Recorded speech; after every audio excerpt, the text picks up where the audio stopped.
예수님께서 십자가에 죽으시기 전 일주일 동안 있었던 일들을 우리가 살펴보면서 오늘은 이제 사순절 둘째 주일로 두 번째 날인 화요일에 있었던 그 일들은 다름 아닌 예수님이 많은 말씀들을 예루살렘 성전과 감람산에서 전하신, 그래서 둘째 날은 바로 설교의 날, 강화의 날, 말씀을 전하신 날로 우리는 새기는 것입니다. 첫째 날은 성전을 깨끗이 하시기 위하여 비둘기 파는 자들의 상을 둘러부시고 한전하던 자들을 내어 쫓으시는 그 일은 뭔가 차분히 앉아서 말씀을 나누기에는 전혀 어울리지가 않기 때문에 첫째 날은 그렇게 성전을 깨끗게 하시고, 이제 성전은 끝났다, 도저히 이제 이 성전으로서는 하나님의 뜻을 이룰 수 없음을 보이셨다면, 둘째 날은 이제 그 모든 소란이 끝나고 차분하게 좀 앉아서 말씀을 주시는데, 그 말씀들을 나누는 날이 바로 화요일이 되겠습니다. 예수님이 이제 어떻게 보면은 많은 사람들 앞에서 말씀을 전하신 마지막 말씀은 굉장히 많은 양이고, 우리가 마태마가 누가복음을 또 요한복음을 볼 정도는 복음서에서 보통 3장 내지 4장 그렇게 빽빽하게 기록될 정도로 많은 양의 말씀이지만, 바로 중심이 되는 그 말씀 무엇이냐?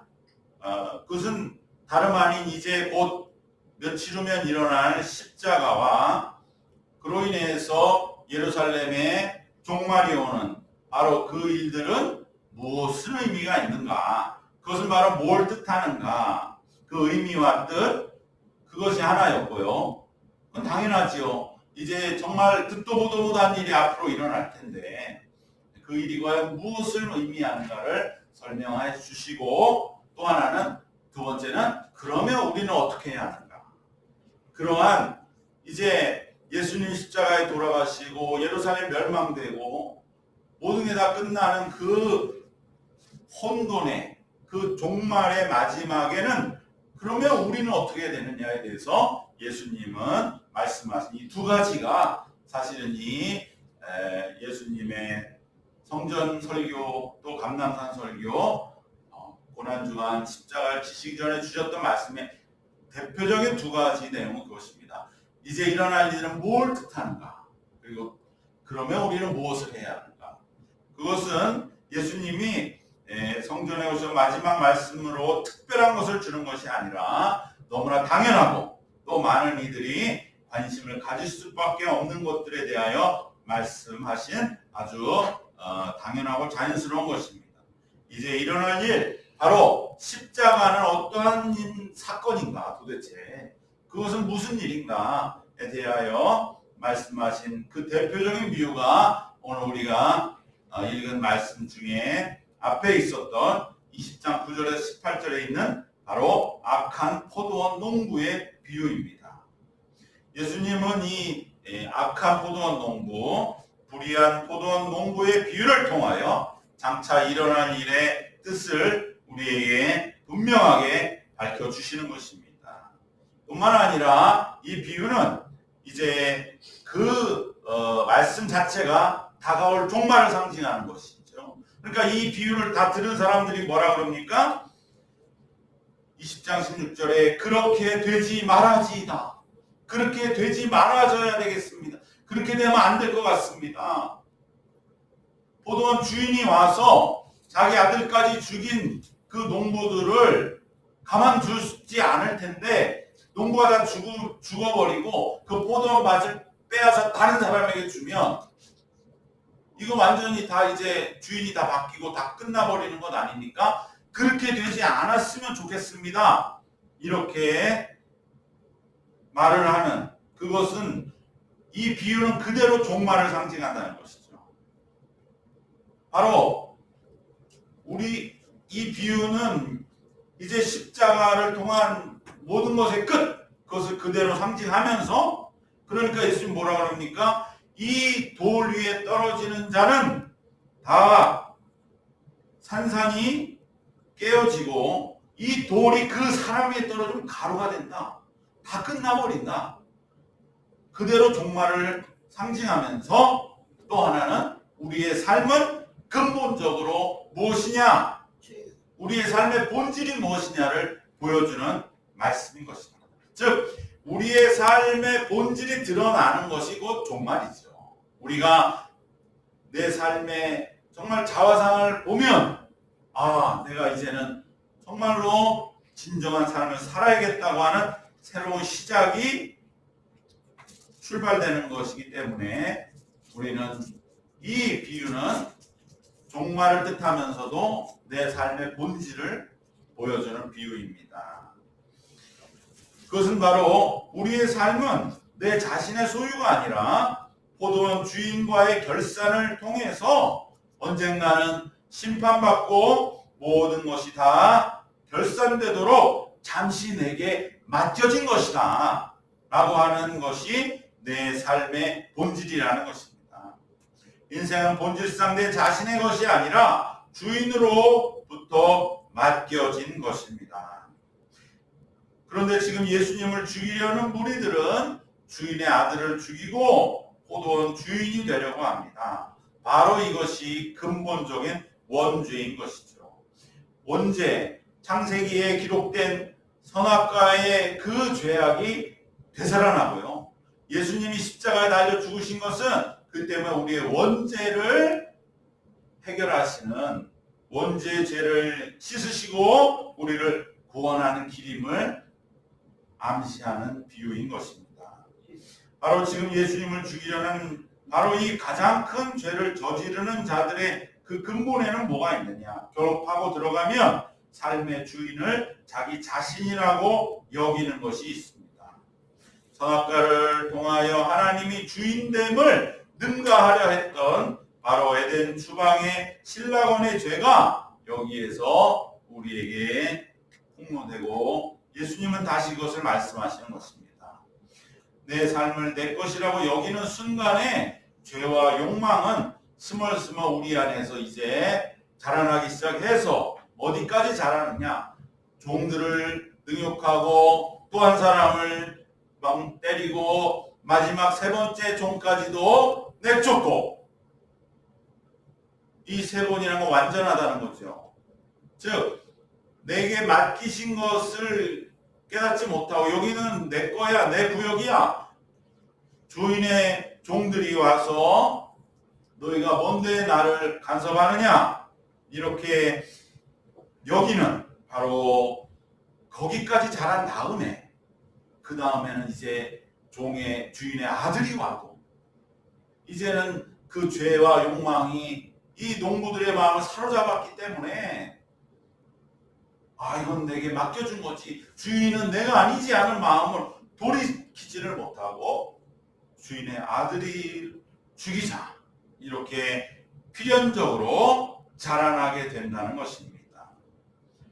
바로 이것이 이 과정이 종들을 먼저 죽이고 나중에는 아들까지 죽이는 과정 속에서 우리의 이 죄와 욕망의 이 자라남이 그대로 표현되는 비유가 되는 것이죠.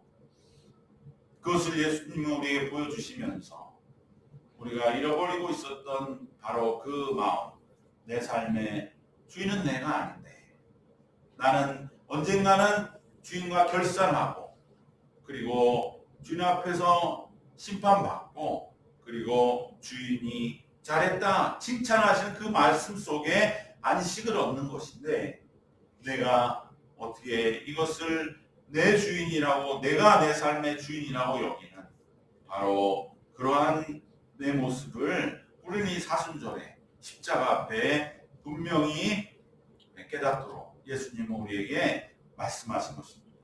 바로 이 악한 포도 농부의 비유가 그래서 예수님 말씀하신 그러한 둘째 날의 중심이 되는 것입니다. 여러 가지 비유가 있지만 우리는 이것을 그대로 여기는 것입니다.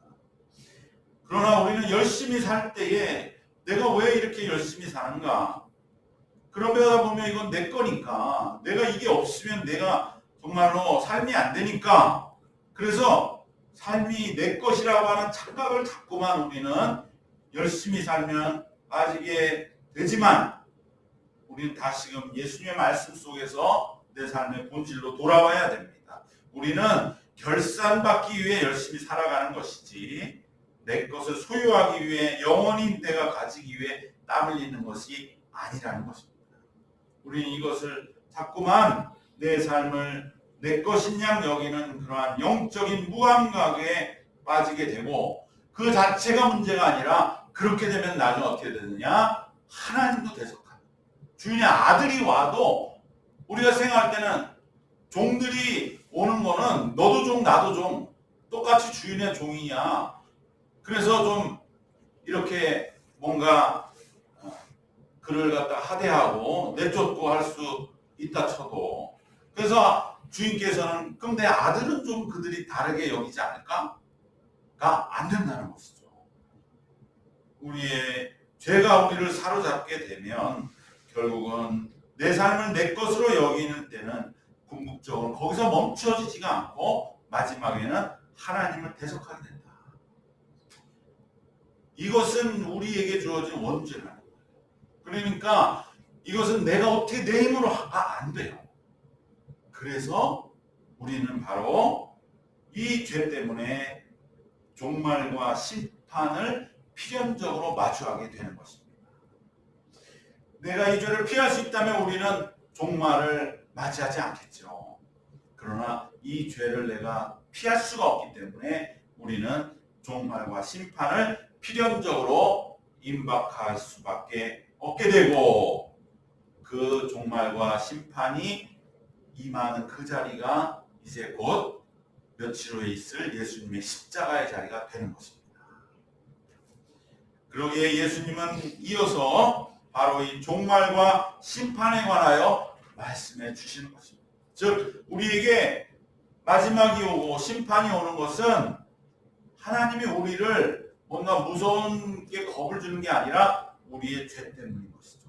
우리가 극복할 수 없는 죄, 내 삶을 자꾸만 내 것이라고 여기게 착각하게 만드는 그 죄 때문에 우리는 결국은 종말과 심판으로 이어질 수밖에 없고 그것을 마주할 수밖에 없다고 하는 그러한 분명한 필연적인 연결인 것입니다. 내 삶을 내 것으로 여기는 죄 때문에 우리에게는 역사적이고 개인적인 종말이 찾아옵니다. 악한 포도원 농부들이 주인의 아들이 와도 그 앞에 자기를 굽혀서 우리가 잘못했구나. 우리가 종들을 그렇게 혼내주고 그 종들한테 그렇게 한 게 아니었구나라고 하는 마음이 우리 속에서 우리를 지배하지 못하기 때문에 그래서 주인의 아들을 죽이기 때문에 우리는 이제는 종말을 맞이할 수밖에 없는 것이다. 그것을 대표적으로 보여주는 자들이 누구냐? 바로 지금 예루살렘 성전의 그 제사장과 서기관과 성전 지도자들과 온 이스라엘 그들이 바로 다름 아닌 포도원의 농부인 것이고 또 그러한 죄에 어쩔 수 없이 매여 살아가는 우리들 모두가 바로 그러한 자들인 것입니다. 성전의 주인이 하나님이시라는 것을 잃어버린 그 예루살렘 성전에 바로 그 무리들, 그 농부들이 당시에는 예루살렘 성전의 그 제사장과 서기관과 성전 지도자들인 것입니다. 그들은 하나님의 아들이신 예수님마저 이제 죽이려 하고 그 결과는 너무나 끔찍한 죄값을 치르고 멸망하게 될 것임을 예수님은 말씀하십니다. 예수님이 이 말씀을 하시고 실제로 40년 후에 AD 70년에 예루살렘은 완전히 멸망합니다. 돌 위에 돌 하나도 남지 않고 철저히 무너져서 2000년 동안의 예루살렘은 버려진 그러한 아무도 찾지 않는 그래서 무슬림들이 그 땅을 차지하고 바로 거기가 자신들도 믿음의 조상이라고 여기는 아브라함이 이삭을 번제로 된 모리아산이라고 여겨서 그곳에 자기네 땅으로 여기는 그러한 2000년의 역사를 지나다가 오늘날 겨우 정치적으로만 회복되었지, 여전히 영적으로 예루살렘은 지금은 아무런 의미가 없는, 그저 몇몇 유대인들이 자기네 민족주의를 강화하고 그리고 모든 그러한 분쟁과 세상의 폭력을 일으키는 그러한 장소로만, 그리고 많은 성지순례에 예수님의 발자취를 따르려는 이들의 기념지로만 남아있지 어떤 영적인 권능은 회복하지 못하는 것입니다. 철저한 예루살렘에 대한 멸망이 예수님의 십자가에 못 박았다는 그 원죄로 인한 그러한 예수님의 이 예언의 말씀이 그대로 현실화된 것이 오늘까지도 있는 일입니다. 바로 예수님 말씀하신 이 악한 포도원 농부의 비유와 정확히 일치하는 일이 그대로 이루어진 것입니다. 예수님은 예루살렘 심판과 멸망이라는 이 종말, 바로 그것은 무엇을 뜻하는가? 우리 인생의 본질을 말해주는 것이다.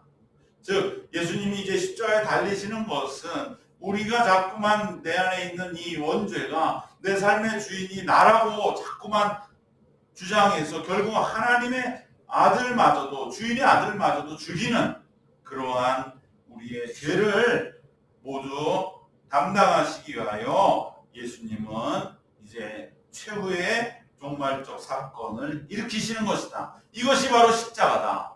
우리에게 말씀해 주십니다. 그럼 두 번째로, 그러면 우리는 어떻게 해야 되느냐? 그 전에 무엇 종말이 되면 그 극심한 환란의 때에 어떠한 일이 일어나는가, 이것에 대하여 예수님 말씀해 주시는데, 우리는 예수님의 이 마지막 설교에서 주로 이 부분에 그동안 관심을 가져왔어요. 마지막 날에 어떤 일이 일어날까. 그런데 그것은 중요한 게 아니에요. 예수님의 핵심 메시지는 마지막 날에 그냥 이러한 환란이 겨울에 일어나지 않게 하고 산으로 도망하고, 또 두 사람이 맷돌을 갈다 한 사람은 들림을 받고 하늘 별이 떨어지고, 그러한 그 종말에 일어날 일들의 현상에 관한 말씀, 그것이 우리를 현혹하지만 그것이 중요한 게 아니다. 종말이 왜 일어나는가? 우리의 죄 때문이고 그 일은 우리가 막을 수 없고, 그래서 철저한 우리의 죄라고 하는 것, 그리고 그것을 해결할 수 있도록 하시기 위하여 예수는 십자가를 지신다고 하는 그것과, 그 다음에 우리는 종말의 현상이 중요한 게 아니라 종말의 때, 그럼 우리는 어떻게 해야 되느냐, 이게 중요하지. 종말에 이러한 일들이 일어나고 이러한 현상들이 일어난다, 그것을 강조하는 것은 사람을 현혹하는 것이고, 그것은 곧 말씀에 대하여 뭔가 사람들을 휘잡는 그러한 종말에 대한 접근이라고 하는 것입니다. 그렇기 때문에 현상에 대한 말씀들, 그것에 우리는 관심을 너무 가질 필요가 없이 이 종말 속에서 그러면 우리는 어떻게 할 것인가, 이것에 대해서 우리는 중요하게 두 번째로 살펴봐야 할 줄 믿습니다. 여기서 우리는 종말에 대해 한번 생각해 볼 필요가 있습니다. 끝이라고 하는 것, 마지막이라고 하는 그것이 그렇게 되게 먼 사건인가? 결코 그렇지가 않습니다. 우리 믿는 자에게 마지막 종말의 사건은 사실은 매일매일 내가 겪고 있는 것입니다. 영적으로 어두워서 그것을 내가 그렇게 생각하지 않고 있을 뿐이지, 사실은 매일매일의 삶이 우리는 종말의 삶을 살고 있는 것입니다. 우선 당시의 제자들과 당시에 예수님을 따르는 무리들이 내가 그 속에 있다고 한번 생각해 보시길 바랍니다. 그때에 예수님이 내가 이제 십자가에 며칠 후에 죽는다는 말이 곧 무엇입니까? 그게 바로 종말이죠. 왜냐하면 예수님을 그 당시 따르는 자들은 예수님이 전부라고 생각했잖아요. 내 삶의 모든 것을 이끌어 주실 분, 지도자, 내 삶의 주인. 근데 그분이 사라지는 겁니다. 그럼 그들에게 종말인 것이죠. 바로 현실적으로도 그들은 종말이라 여길 수밖에 없는 것이고, 오늘 우리에게도 그러기 때문에 예수님이 십자가에 돌아가신다고 하는 것은 종말적 사건이 되는 것이죠. 아, 여기서 뭔가 내 삶이 한번 끝나는구나. 그리고 예수님이 말씀하신 종말은, 예수님은 내가 십자가에 죽는다고 하는 것이 종말이라고 말하지 않으셨어요. 오늘 하시는 이 예수님의 성전 설교의 종말은 예루살렘 성전의 멸망이 종말이다. 왜냐하면 당시엔 전부 사람들이 그 예루살렘을 중심으로 한 그러한 어떤 사회를 이루고 살았는데, 예루살렘이 멸망하고 결국은 우리 식으로 나라가 없어진다. 그럼 나는 어떻게 살아야 되지? 그것을 예수님 말씀하신 거죠. 그러나 예수님을 따랐던 이들에게는 예루살렘 성전의 멸망이 종말적인 사건이지만, 바로 예수님을 따랐던 자들에게는 예수님이 죽으시는 일 자체가 종말적인 사건이고, 그것은 우리에게도 마찬가지입니다. 예수님의 십자가가 피할 수 없는 그러한 종말적인 사건입니다. 또 구약 하나님의 역사 전체로 봐서도 결국 예수님이 십자가는 구약이 끝나는 구약의 종말의 사건이죠. 이제는 구약의 율법의 시대가 아니고, 약속의 시대가 아니고 복음의 시대, 새로운 세상이 시작된다는 점에서 또한 끝과 새로운 시작이 함께 있는 종말적인 사건이 되는 것입니다. 이러한 구원의 역사적인 종말의 사건이 있고, 또 사회적으로 정말 내가 살던 나라가 없어진다든지 당시 살던 사람에게 예루살렘이 사라지는 그러한 종말의 사건을 우리는 사회적인 종말, 역사적인 종말이라고 부르는 것입니다. 만약 우리나라도 무슨 전쟁이 일어났다, 그건 완전히 종말적인 사건이죠. 우리의 이 평온한 일상의 삶이 다 이제는 끝납니다.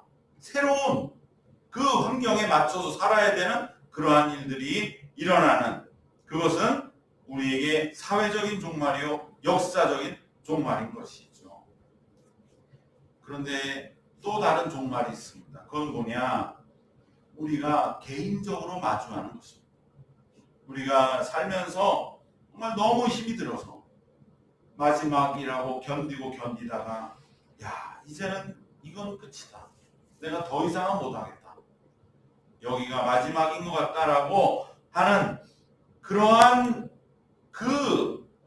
뭔가 마음이 쭉 밀려오면서, 내가 이제는 여기에서 나는 그만인 것 같다고 하는 그러한 파국적인 마지막을 내가 절망으로 느낄 때가 있습니다. 바로 그러한 때는 우리에게 그것은 실존적인 종말이라고. 세상은 그대로예요. 세상은 변함이 없어. 근데 내 자신만은 내 인생은 이제 끝났어. 아니면 내가 그동안 해왔던 삶은 이젠 더 이상 버틸 수 없어. 라고 하는 그러한 실존적인 종말.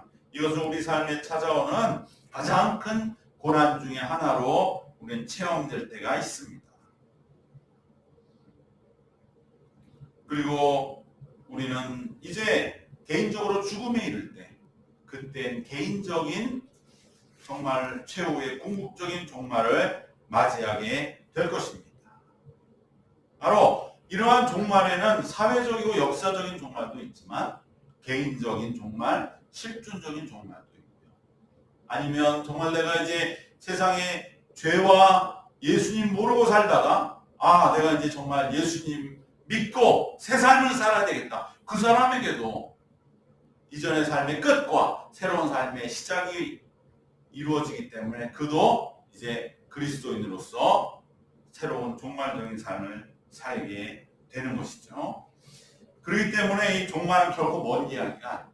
사실 우리 그리스도인들은 하루하루 하나님 앞에서 살아간다는 점에서, 하루의 삶을 하나님 앞에 결산받는다는 점에서 매일매일 매순간 종말적인 삶을 살아가는 것입니다.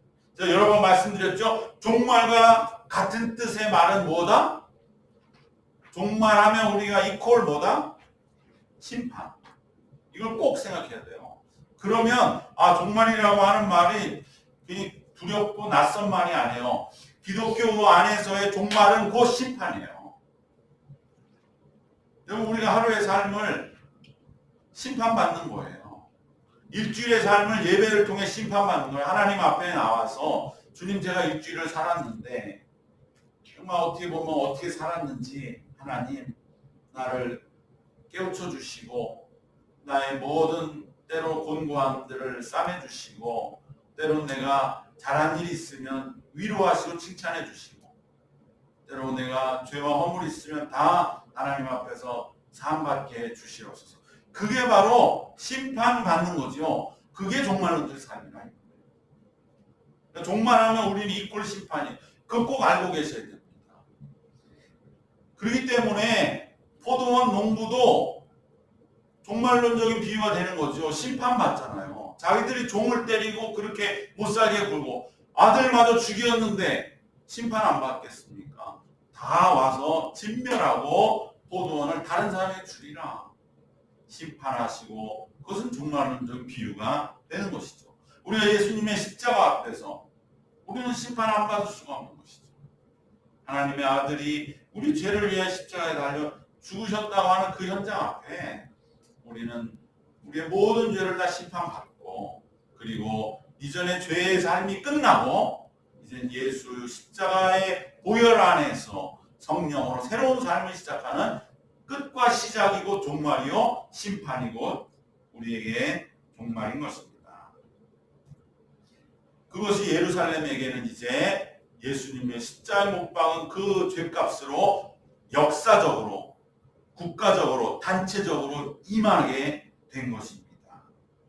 그것은 많은 사람들에게는 혼란으로 다가올 것입니다. 사람들은 두려워하게 되는 것이죠.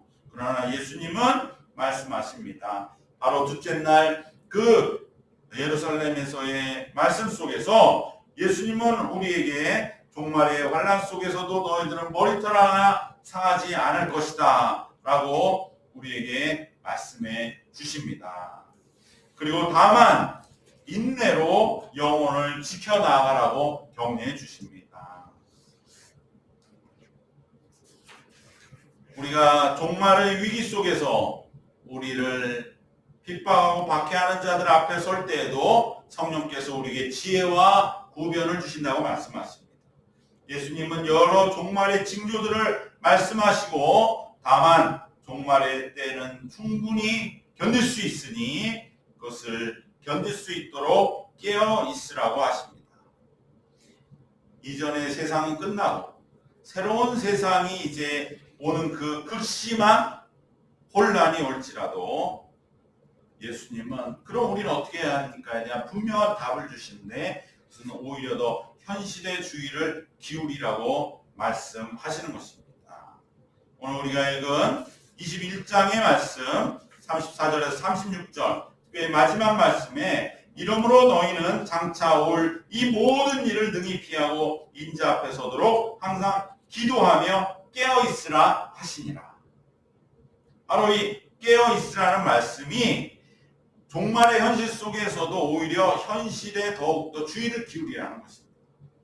바로 여기에 정통과 이단의 구별이 있습니다. 이단들은 종말의 때가 오면 뭐라고 합니까? 이제 현실은 다 끝났다. 새로운 세상이 오니까 현실에 대하여 이제 현실을 떠나라.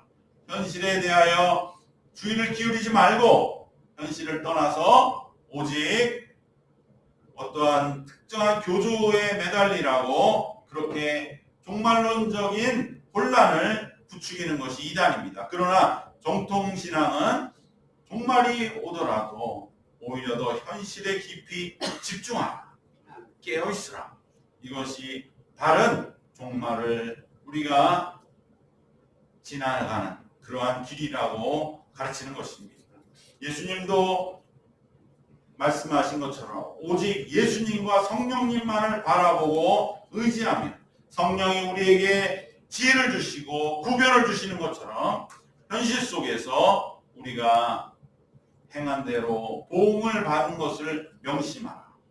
종말의 혼란스러운 현실이라 할지라도 그 현실을 외면하지 말고 오히려 그 안에서 깨어있으라고 말씀하시는 것이 바른 신앙인 것입니다. 이것은 왜 그렇습니까? 종말은 깨어있는 자에게는 공포의 시기가 아니기 때문입니다. 잠들어 있는 자들에게는 종말은 두려움의 시기이고 어떤 일이 일어날까 현상에 관심을 기울이고 그저 무슨 일이 일어나면 부활해동해서 정말로 이리저리 휘둘리지만 깨어있는 자에게는 오히려 종말은 인자가 오시는 영광과 감격이 돼요. 그동안 우리들이 걸어오는 그러한 신앙의 모든 길을 주님 앞에 심판받는 그러한 감격의 때가 되기 때문입니다. 오히려 깨어있는 믿는 자들에게는 바로 이 종말의 때는 우리가 그토록 기다려온 순간이 되기 때문인 것입니다. 항상 기도하고 깨어 있으라 예수님이 말씀하십니다. 우리가 종말의 때를 어떻게 보내야 되는가? 오늘 또 우리의 삶의 여러 가지 혼란 속에서 정말 우리가 모든 것이 때로는 새로워지는 것 같은 이 급변하는 세상 속에서 우리는 이 종말론적인 삶의 길을 걸어가면 우리에게는 어떠한 두려움도 없이 그저 막연하게 두려워할 것 없이 오히려 다가오는 새 세상을 영광 가운데 한 걸음 한 걸음 걸어 들어가는 그러한 승리의 삶을 살게 될 줄로 믿습니다. 예수님은 오늘 우리에게 그 길을 말씀하십니다. 당시에 제자들이 얼마나 놀랐겠습니까? 아니 예수님이 죽으신다니 다 끝났네. 이것은 끝이네. 예수님도 말씀하시고 그래 다 끝날 것이다. 예루살렘 성전이 아무리 지금 저렇게 견고하게 서 있는 것 이제면 얼마 지나지 않아 다 끝난다. 그럼 우리는 어떻게 살아야 됩니까? 조금도 두려워하지 마. 너희는 머리털 하나 상하지 아니야. 그리고 성령께서 우리에게 지혜와 구별을 주신다. 그러니 너희는 항상 기도하고 깨어있기만 하면 오히려 이 종말의 때는 우리에게는 영광의 시간이 되고 감격의 시간이 되고 이제는 하나님과 또 예수님과 동행하는 그러한 승리의 새 세상을 열어가는 시간이 될 것이다. 예수님 우리에게 말씀해 주신 것입니다. 오늘 말씀 결론은 세 가지로 정리하겠습니다. 악한 포도원 농부의 비유와 같이 삶은 본질상 내게 맡겨진 것입니다. 이것은 내 것이라고 주장하는 순간 우리는 종말의 심판으로 끌려 들어가는 것입니다. 두 번째로 우리의 죄 때문에 이 포도원 농부의 이 자기 스스로 감당할 수 없는 그러한 이 포도원이 내 거라고 하는 이 마음, 이 죄 때문에 종말은 필연적으로 다가오는 것입니다. 누구에게나. 그러나 우리는 그때를 마지막으로 두려워할 것 없이 기도하며 깨어 있어서 우리 예수님의 말씀을 듣고 예수님의 뒤를 따라가기만 하면 오히려 이 종말론적인 삶은 우리에게 축복이 된다고 하는 것입니다.